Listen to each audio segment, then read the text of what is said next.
关于在汤臣一品买房的视频，伊藤菜菜子从一开始就没打算瞒着叶晨，她唯一的小心思就是提前来金陵给叶晨一个小小的惊喜。至于买房的事情，她更希望开诚布公地告诉叶晨。叶晨是真没想到伊藤菜菜子竟然在汤臣一品买了房，便好奇地问他什么时候的事，买在哪一户了。伊藤菜菜子笑着说道，买了临江的那一栋高层别墅，已经卖光了。说着，伊藤菜菜子又道，其实本来是想买一套古典一些的别墅，但田中桑来了几天，一直没找到合适的房子，所以昨天才临时在汤臣一品买了一套高层。叶晨轻轻点了点头，笑着说道，那以后咱们就是邻居了，欢迎你来金陵定居。对伊藤菜菜子，叶晨心中虽然一直很有好感，但是也没什么非分之想，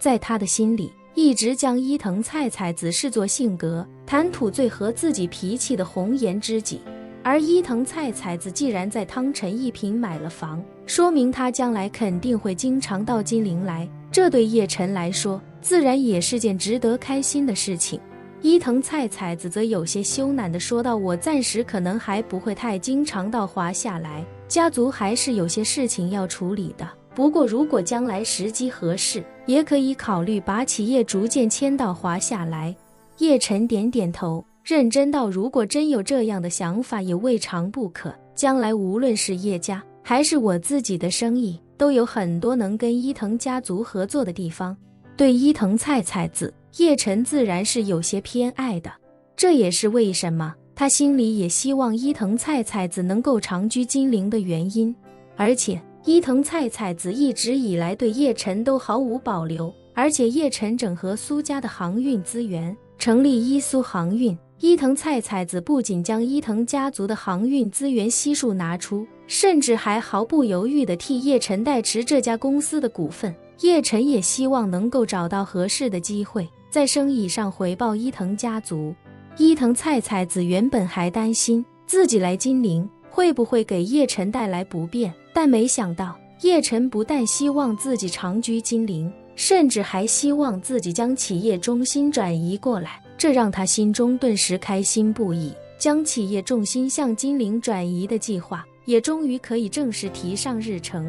于是他难掩心中喜悦，开口道，叶晨君如果欢迎的话，我这次回去就好好筹备一下。叶晨笑道，我当然欢迎。伊藤菜菜子甜甜一笑，点头道，那我就跟欧多桑好好计划一下，只是偌大的产业和团队，想一步步转移到金陵，恐怕至少需要1-2年的时间才能完成，首要的任务就是在金陵选址。叶晨淡然道，这个简单，帝豪集团在金陵有很多物业，之前做回春丹拍卖会的时候，我也让宋氏集团出面开发了不少商业地产，到时候伊藤家族完全可以从这些物业里选一选，如果都看不上，也可以先暂时用着，同时跟金陵官方合作，买块地慢慢建设。伊藤菜菜子知道叶晨通过回春丹拍卖会赚了大量资金，而且很大一部分都用来在金陵做投资开发，于是他下意识地问道，叶晨君，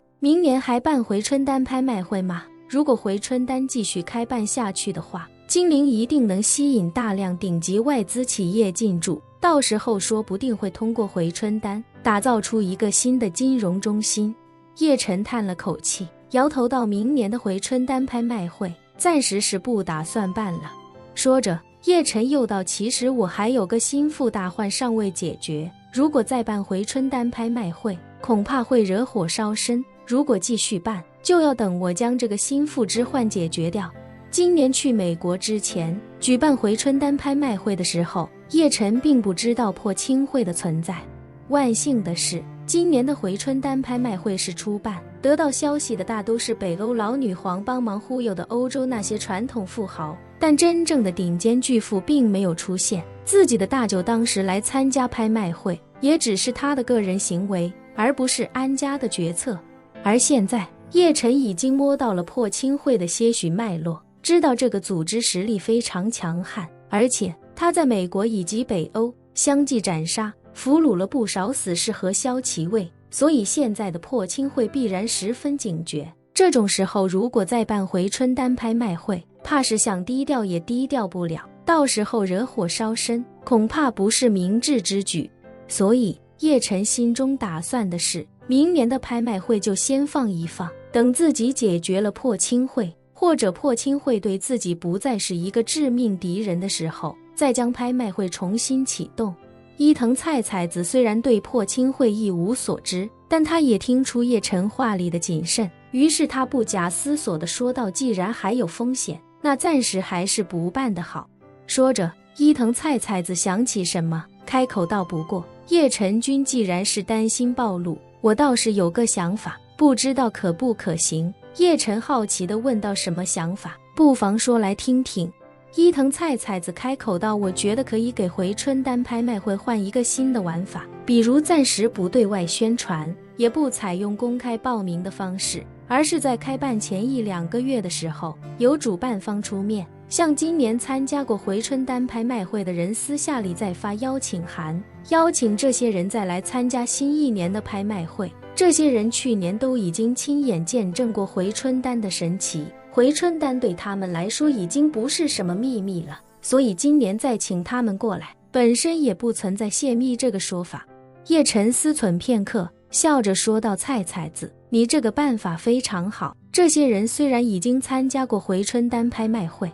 但绝大多数人都是空手而归，他们肯定很期待下一届拍卖会，届时让他们再来参加，他们一定不会拒绝。伊藤菜菜子点了点头，开口道，而且这些人都知道闷声发财的道理，知道竞争越大，自己希望越小，所以他们一定不会到处散播回春丹的消息，拍卖会也肯定能顺利举办。说着，伊藤菜菜子又道，既然都采用邀请制了，如果叶晨君有特别想邀请的大客户，只需要悄悄对他做好背景调查，确认他与你的心腹大患没有关系，就可以给他发邀请函，邀请他到场，这样也能避免走漏风声。好主意！叶晨忍不住称赞一声，心中不由得想起了自己的大舅安重秋。如果按照伊藤菜菜子的办法，虽然自己明知大舅用的是假身份，但明年开第2届回春丹拍卖会，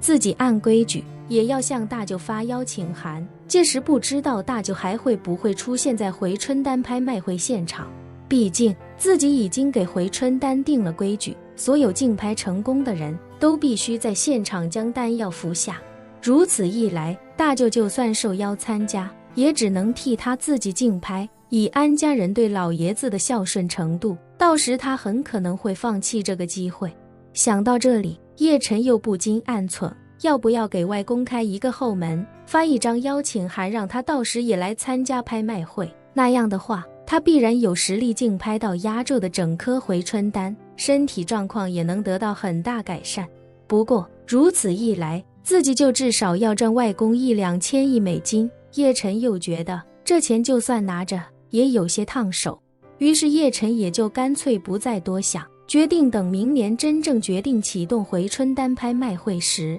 才去考虑这个问题。苏之瑜和苏若离姐妹俩一直在旁边默默听着，此时的苏之瑜心里已经泛起醋意，她看得出叶晨对菜菜子颇有偏爱，但没想到菜菜子竟也能为叶晨出谋划策，见两人很有一种天生一对的感觉，她心中十分羡慕。一旁的苏若离心里虽然也有淡淡醋意，但她的心态整体要比苏之瑜好上不少。在苏之瑜心里，叶晨是恩人，更是心上人，而在苏若离心里，叶晨除了是恩人，是心上人之外，更是自己的主人。之所以说是主人，主要是因为苏若离早就决定一生效忠叶晨，所以叶晨对他而言，就如同古代的帝王，是自己尽忠的对象。而正是因为这层认知，他并不奢望自己与叶晨能有什么发展。正所谓没有希望便没有失望，在这一点上，他比苏之瑜要豁达许多。中午，伊藤菜菜子将插花的事情暂时放下，趁着所有人都要午休，便对叶晨说道：叶晨君，欧多桑已经在汤臣一品恭候你的大驾光临了，我们要不要现在出发？好啊，叶晨爽快地答应下来，倒坐我的车吧。吵！伊藤菜菜子点点头，吩咐自己带来的女佣先去酒店房间休息，自己则摘掉插花时穿上的围裙，准备与叶晨一起去新家见父亲伊藤雄彦。这时陈泽楷走过来对叶晨说道：少爷，苏少爷大概40分钟后在金陵降落。一直没怎么说话的苏之瑜听到这里，连忙问道：陈总，我哥快到了？对，陈泽楷点头道：40分钟后降落。苏之瑜看向叶晨，一脸期待地问道：叶先生，我能到机场接他吗？当然可以，叶晨爽快地答应下来，开口道：你现在就去机场吧，接上他之后先去看看杜阿姨，中午过后我会去杜阿姨家中拜访。本期视频结束，欢迎订阅我的频道，这样就不会错过精彩内容。